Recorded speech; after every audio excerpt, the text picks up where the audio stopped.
วัสดีครับ FC พี่น้องอันเป็นที่รักยิ่งครับมื้อนี้มาพบกับบ่าวไผ่ผู้ไทยปันบานครับผมกับมื้อนี้ครับบ่าวไผ่จะพาไปเที่ยวครับแต่ไปเที่ยวอันสายบุญเนาะเดี๋ยวตามบ่าวไผ่ไปเลยครับก็ตอนนี้นะครับบ่าวไผ่ก็อยู่ออกมาจากมุกนะครับกับถนนสายมุกดาหารกาฬสินธุ์นะครับก็ตอนนี้จอดอยู่บริเวณตรงบ้านห้วยทรายนะครับบ่าวไผ่จะพา FC พี่น้องนะครับไปหูจักกับวัดหนึ่งนะครับนั่นก็คือเป็นวัดแม่ชีนะครับเราไปกราบนมัสการพระอริยสาวิกานะครับชื่อว่าเจดีย์คุณแม่ชีแก้วเสียงล้ำนะครับหรือว่าลูกหลานก็มักเราของว่าคุณย่าชีแก้วเสียงล้ำนะครับเดี๋ยวตามไปเลยนะครับก็ตรงป้ายนี้นะครับก็เลี้ยวซ้ายก็ได้ซอยครับเลี้ยวซ้ายเข้าไปประมาณ3 กิโลนะครับกะละฮอดวัดของคุณยาชีนะครับยาชีแก้วเสียงล้ำนะครับ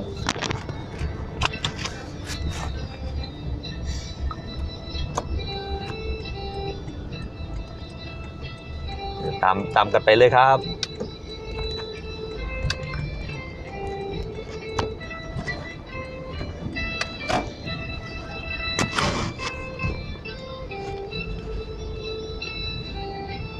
ก็ไม่รู้ว่า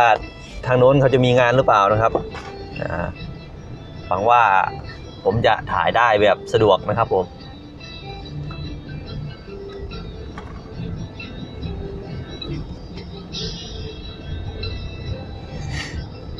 ตรงนี้คือหมู่บ้านห้วยทรายนะครับ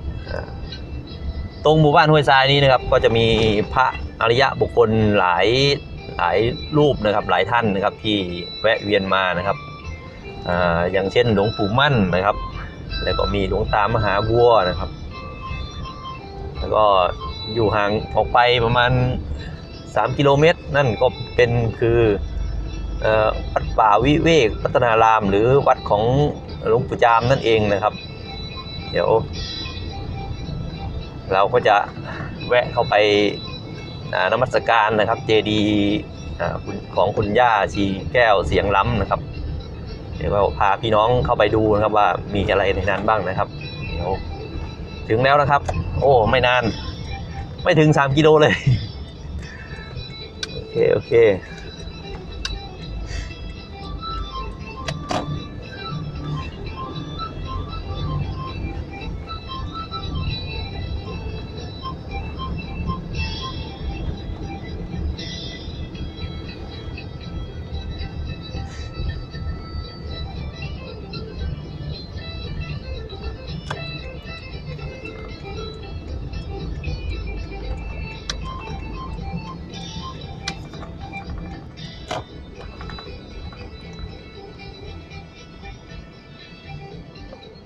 ก็ถึงแล้วนะครับอันนี้ก็คือภายในบริเวณนะครับ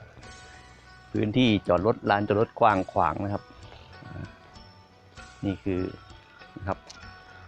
นี่ข้างบนนี้ครับข้างบนจะเป็นเจดีย์นะครับเดี๋ยวเราจะเดินเข้าไปข้างในนะครับ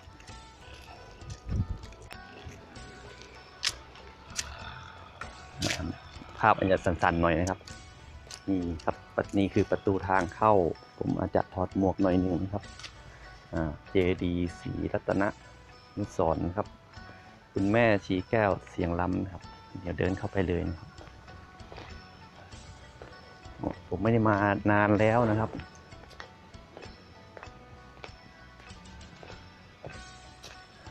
พื้นที่ภายในเงียบสงบนะครับเหมาะแก่การมาปฏิบัติธรรมนะคือสงบมากนะครับ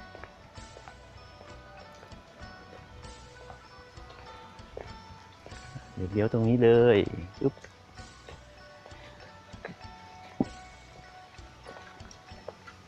อันนี้เป็นวัดของแม่ชีนะครับผมไม่มีพระนะครับ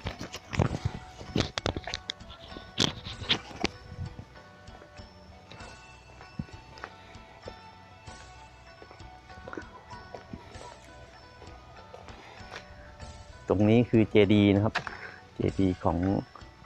คุณย่าชีแก้วนะครับเดี๋ยวเราเข้าไปข้างในกันนะครับไม่ต้องดูหน้าผมนะครับดูภายในบริเวณ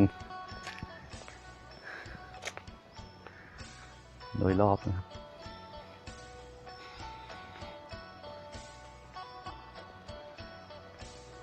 เอาละ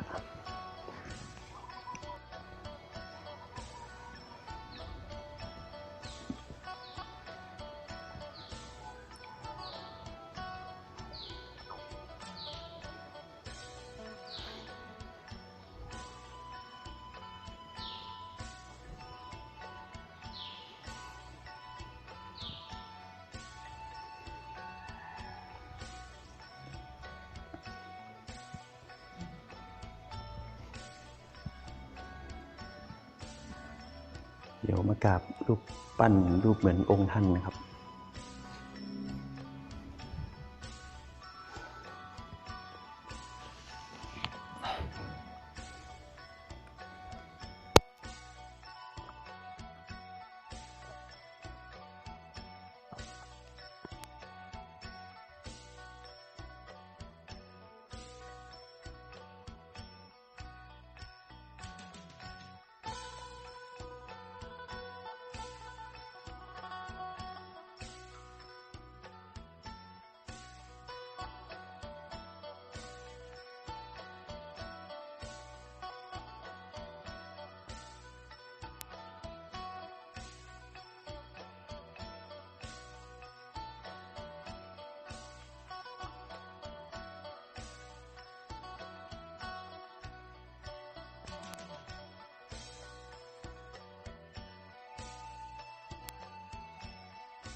เดี๋ยวขึ้นไปข้างบนกันนะครับ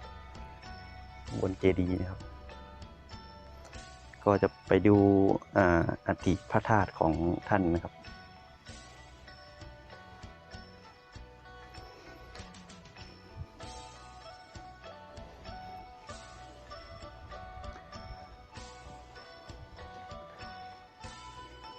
เป็น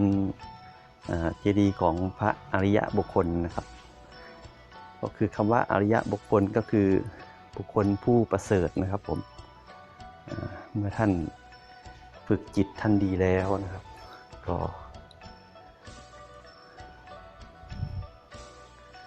ขอกราบนิดนึงนะครับ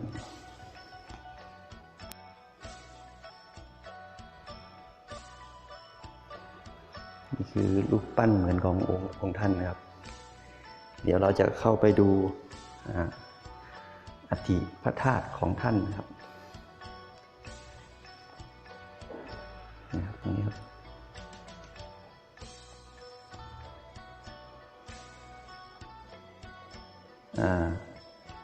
บุคคลนะครับเมื่อฝึกจิตใจดีแล้วนะครับเมื่อจิต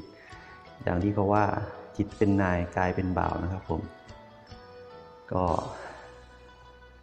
เมื่อละสังขารไปนะครับทำให้กระดูกหรือว่าอัฐินะครับก็จะกลายเป็นแก้วใสๆนะครับผม